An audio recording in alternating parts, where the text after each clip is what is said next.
Assalamualaikum warahmatullahi wabarakatuh. Selamat pagi, selamat beraktivitas. Salam subuh untuk sahabat-sahabat semuanya. Oke, pagi ini tak coba terangkan karena sebetulnya ini bukan satu orang, banyak. Jadi perlunya saya edukasi agar kamu itu sadar gitu loh. Karena untuk menyadarkan seseorang itu susah sekali, oke? Dan bahkan kalau diberi informasi yang valid itu pasti akan dilawan. Dan lebih percaya kepada orang yang mengebas duit, sahabat-sahabat. Seperti biasa, passwordnya ngopi dulu.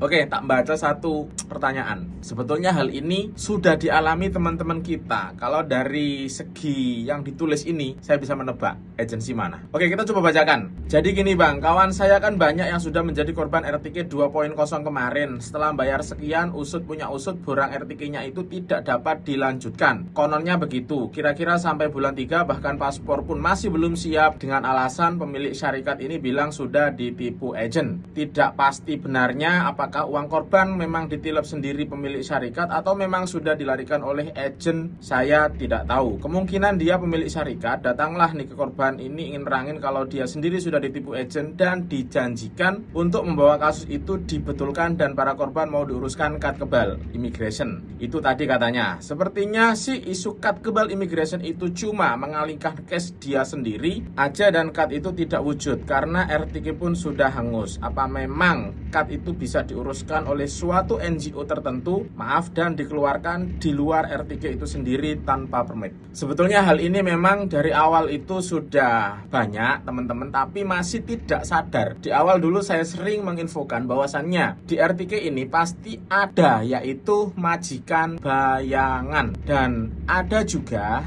ya kalau kita berpikiran berprasangka baik, mungkin orang ini jadi orang kedua. Dalam artian ada syarikat A, kemudian ada orang tengah yang di situ makan ekor ataupun makan komisen, kemudian mengumpulkan teman-teman siapa yang mau buat permit ikut saya, siapa yang mau buat permit ikut saya. Las-las uang sudah masuk semua, yang nerima uang mau cuci tangan. Karena mungkin yang di agensi pertama sudah lari ataupun sudah cuci tangan, kemudian pastinya sahabat akan menuntut kepada orang yang menerima uang sebelumnya. Untuk hal ini pastinya sahabat juga harus tahu, kalau transaksinya di office ada tempatnya dan kemudian orang itu mengatakan saya kena tipu agent, secara logika sih nggak masuk, ya toh. Dan begitu juga di tulisan tadi dikeluhkan bahwasannya banyak burang-burang yang tidak bisa dilanjutkan. Kenapa? Karena menurut saya pribadi di sistem pendaftaran RTK itu masih banyak celah. Jadi orang itu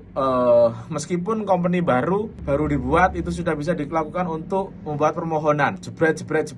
Padahal mengikut syarat company itu tidak layak. Yang saya maksud adalah company itu masih baru, kemudian dari segi finansial di dalam akun yang mengatasnamakan company tersebut tidak cukup syarat. Buktinya apa? Tidak bisa mengurus paspor di KBRI. Karena apa? KBRI meminta 3 bulan berturut-turut slip bank. Karena di situ nanti akan keluar. Contoh, bulan 1 uangnya di dalam bank ada 500.000, bulan 2 600.000, kemudian bulan 3 700.000 ataupun 800.000. Tapi company ini tidak bisa mengurus apa yang KBRI tetapkan. Kemudian untuk berkaitan uang ini, yang namanya uang itu masuk gurih enak, ya pastinya pandai-pandai bersilat lidah, ya toh. Ya kalau mereka ini yang menguruskan sendiri secara tidak langsung, ya yang mengatakan company sebelumnya ditipu, ya cuci tangan pada dasarnya. Tapi kalau sampean berurusan di office kemudian mengatakan kena tipu agensi, ya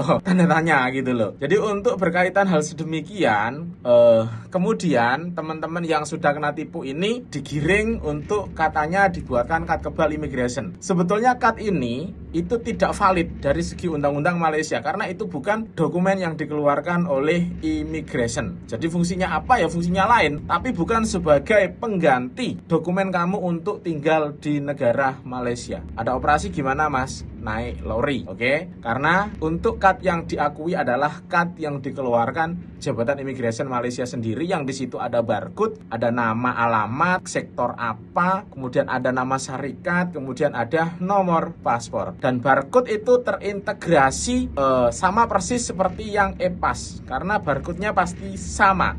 untuk yang di e-pass dan di cut yang terbaru yang keluar e-card yang sekarang. Dan untuk yang sahabat-sahabat nggak dapat, nggak ada masalah, yang penting ada permit, karena sifatnya e-card ini adalah memperingkas sebetulnya, tapi tidak semua teman-teman dapat, ada sebagian dapat, ada sebagian yang tidak dapat. Itu jangan dipertikai. Oke, itu dulu untuk sharing pagi ini. Jadi untuk teman-teman yang sudah kena tipu kemudian digiring ke satu e-card yang kononnya kebal immigration dan sebagainya, ya kalau sampean percaya ya monggo, yang endingnya uang kamu digasak. Kalau sahabat nggak percaya ya berontak, gitu aja. Oke, pastinya saya sudah memberi edukasi yang cukup agar sahabat tidak berlarut-larut dijadikan ATM bergerak oleh oknum-oknum yang berkepentingan. Oke, selamat pagi, selamat beraktivitas, salam TKI sukses. Bye.